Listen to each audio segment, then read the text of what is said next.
Okay, so my presentation is titled "Anatomy of the Deadly Silence." It's a quotation. We'll come to that. Imperial censorship and censors in Carniola during the pre-March period. Now, I want to start with just mentioning a couple of works that inspire my approach. One is, of course, the new history of the empire, which is kind of these national perspectives that many of us have been used to towards the imperial perspective. I have been dealing with censorship a lot, and this is the approach I like a lot by Robert Darnton, because he really focuses on censors' daily work. He even requests some kind of ethnographic description of their daily routines, which is not what we usually get when we read censorship history, which is usually either a legislation history or a history of banned books. And in connection with Habsburg censorship, we still have a lot of work to do in this respect, even though we have recent works such as this excellent book by Norbert Bach-Leitner, which really analyzes the censorship from the imperial perspective.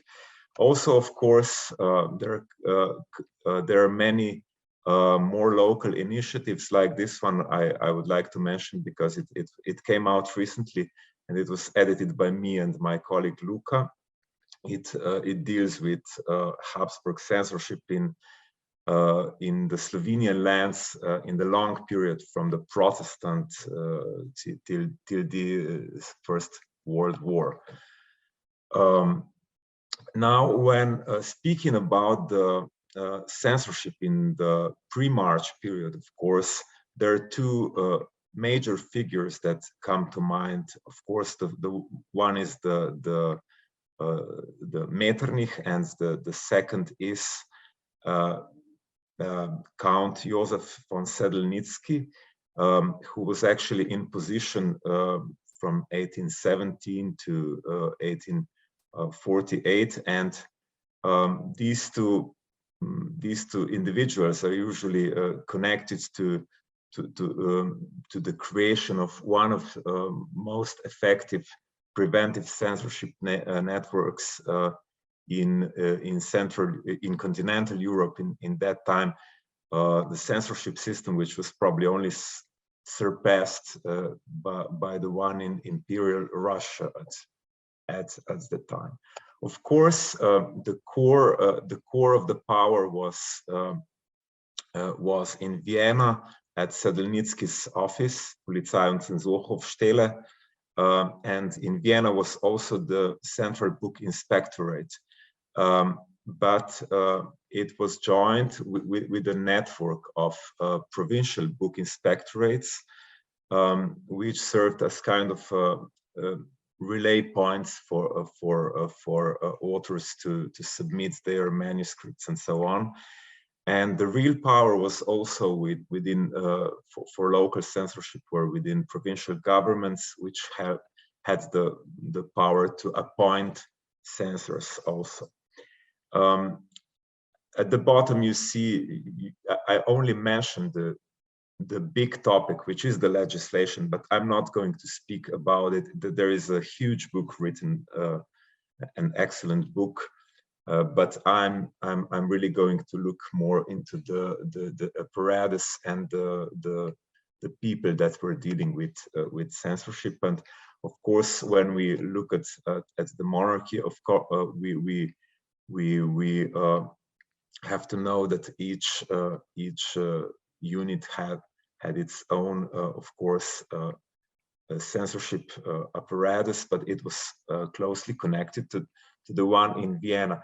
And from the outside, the most visible thing was the network of Bucher Revisionsämter in provinces, and you can see the central office in Vienna, which was headed by Franz Sartori, an important writer and intellectual. You can see this was, of course, in all major provincial capitals, many censors in Prague, many in Milano, because there was a huge production in Lombardy, also in Venice, and then you have the small revision offices like the one in Ljubljana. You can see that its inspector was Georg Pauschek, professor of theoretical and practical philosophy, and also other offices in Trieste, Zadar, Innsbruck was still in noch nicht organisiert, and so on.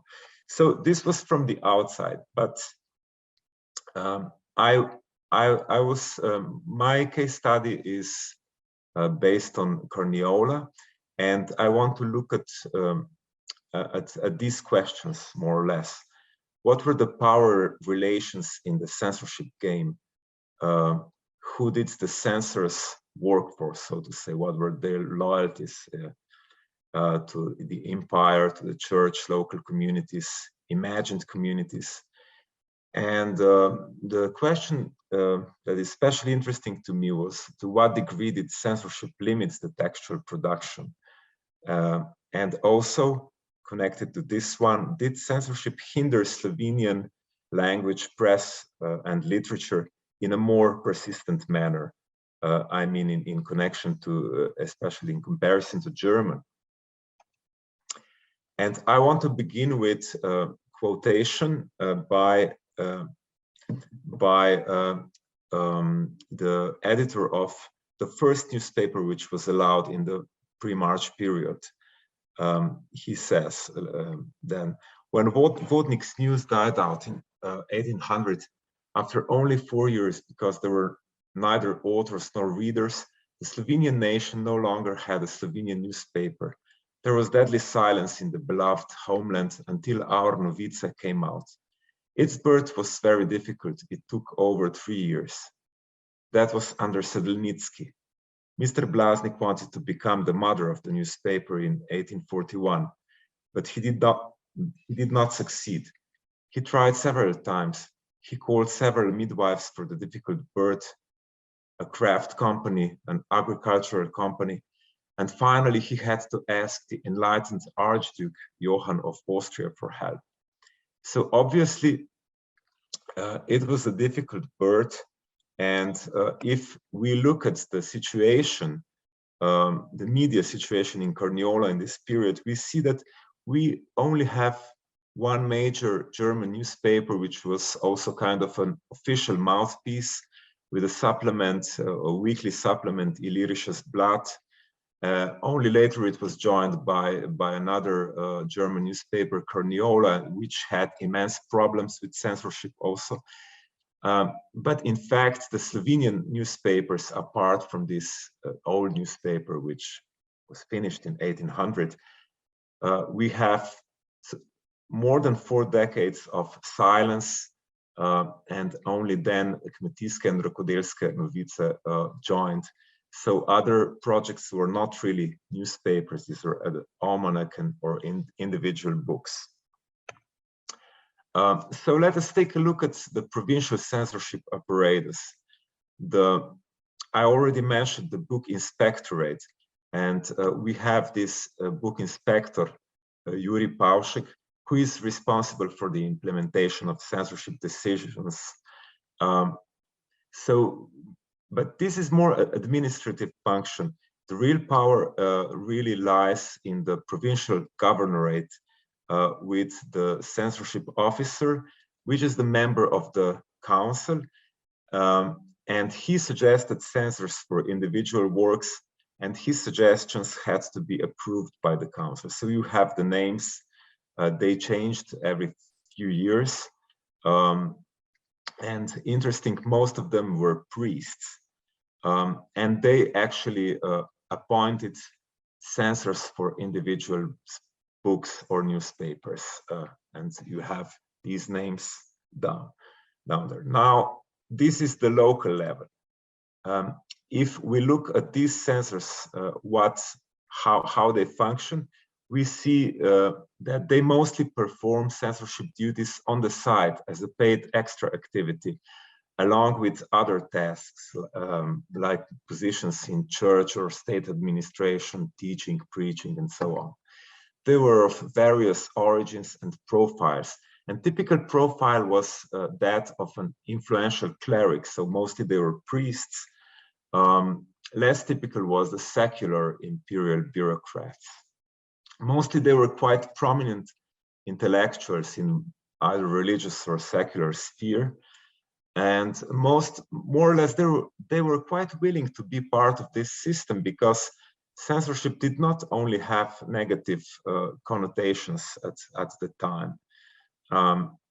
But when we look at how they acted in this system, we can see that everyone actually acted according to his value system and his interest in the cultural or political field.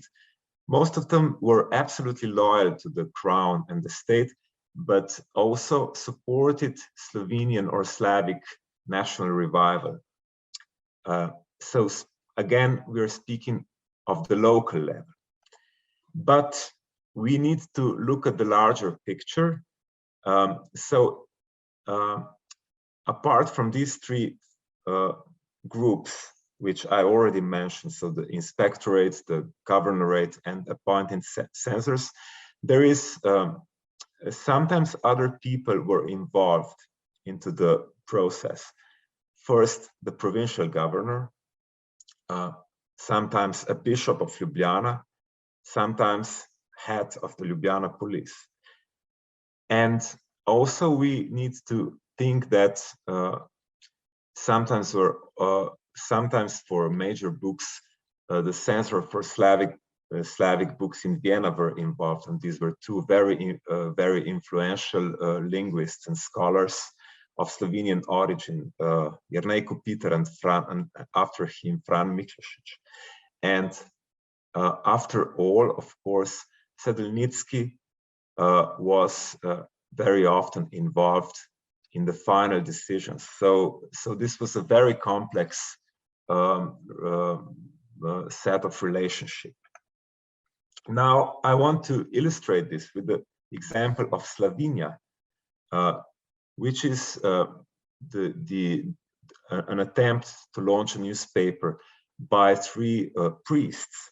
They submitted the plea to Ljubljana Governorate to launch this supplement to Laibacher Zeitung in Slovenian, of course, with this Slavic sounding name.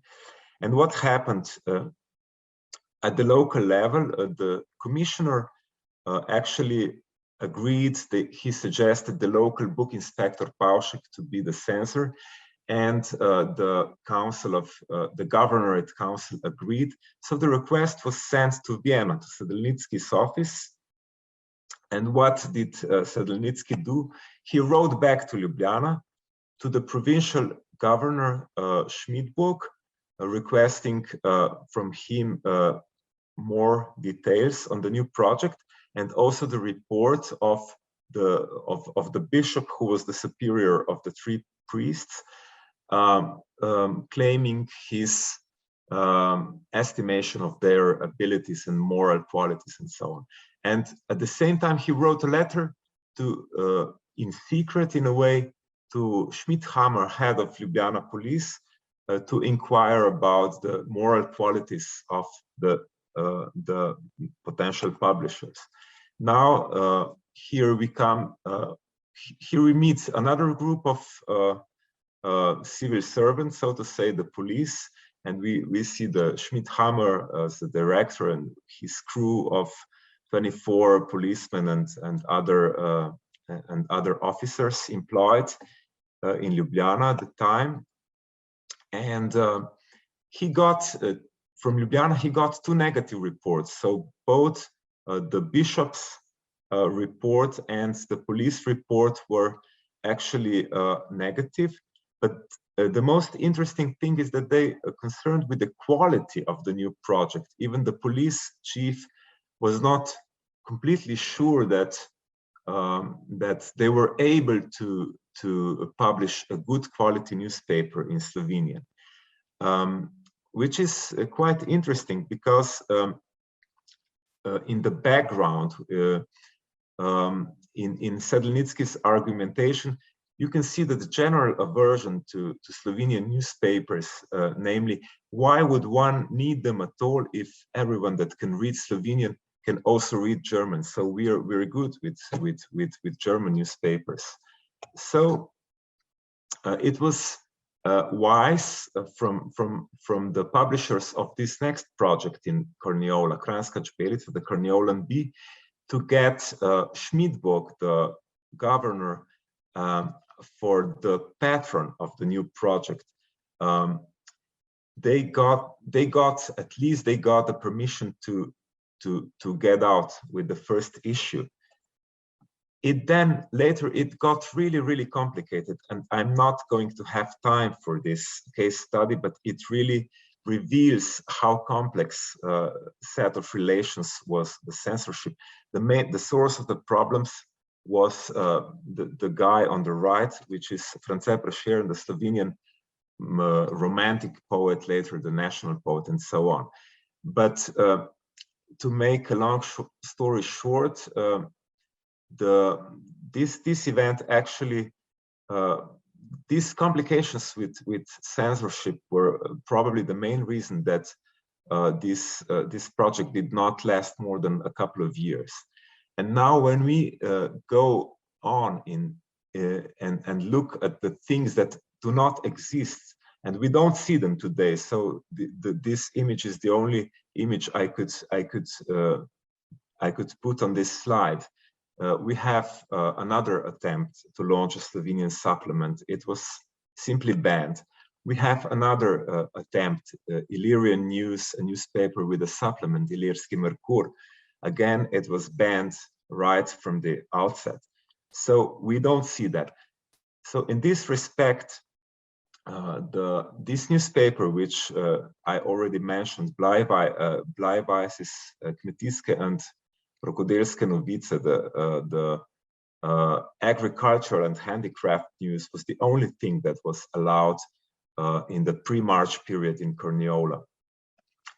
Now, of course, this newspaper was also censored, each and every number, and these are the people that were actually appointed to look for the proper contents. And I will only mention two interesting cases of what they let through and what they didn't. One is the poem Slovenia, which is a note to the emperor, but disguised in this ode, we have this new ethnonym for the land, Slovenia, which was now really fully presented in public. And the editor was well aware that this thing might be censored, but the same censor which allowed this poem banned the first publication of Prešeren's Zdravljica, a toast, a song which later was to become and is today the Slovenian national anthem. And Zdravljica was in fact banned for a second time when Prešeren wanted to include it in his poetry collection, this time by the Vienna censor, Miklošić, very influential linguist. Actually, Miklošić only wanted one strophe to go out, but then the poet decided to exclude the entire poem. So, in fact, Prešeren's poem was only able to be printed after the 1848 revolution. Here we can see the white flag in front of Joseph II's monument in Vienna, and the revolutionary issue of Novice, which actually thanks the emperor for this goodness, unspeakable goodness, that our mouths are no longer tied. So now we are free to write whatever we want, and Basically, we can also publish finally Prešeren's poem Travlica, which was first published in April 26, 1848. But my time is almost up, so I want to come to conclusions. I want to emphasize that censorship was definitely a key factor in literary and media system in Carniola in the pre-March period. And it is hard to emphasize this enough because the traces of censorship are not always visible. The second conclusion would be that the power play of censorship forces is really a complex issue because they have to be always to be seen for, in the tension from local to the imperial level. And also I want to emphasize that the fundamental power in this period was actually not to allow a periodical which was reserved for the Vienna office of Sedlnitsky, and this was really a most powerful instrument, much more important than the quarrels, for example, of priests, which erotic poem would be allowed and which one would not be. So this was really fundamental. And even though the censors in the local censors often worked in various ways to promote, for example, national developments. In fact, as an imperial force, censorship did hinder the so-called national developments in Carniola to a large degree. Yes, so this would be my points for tonight, and if anyone is still awake, I would be happy of any questions or comments. Thank you, Marijan.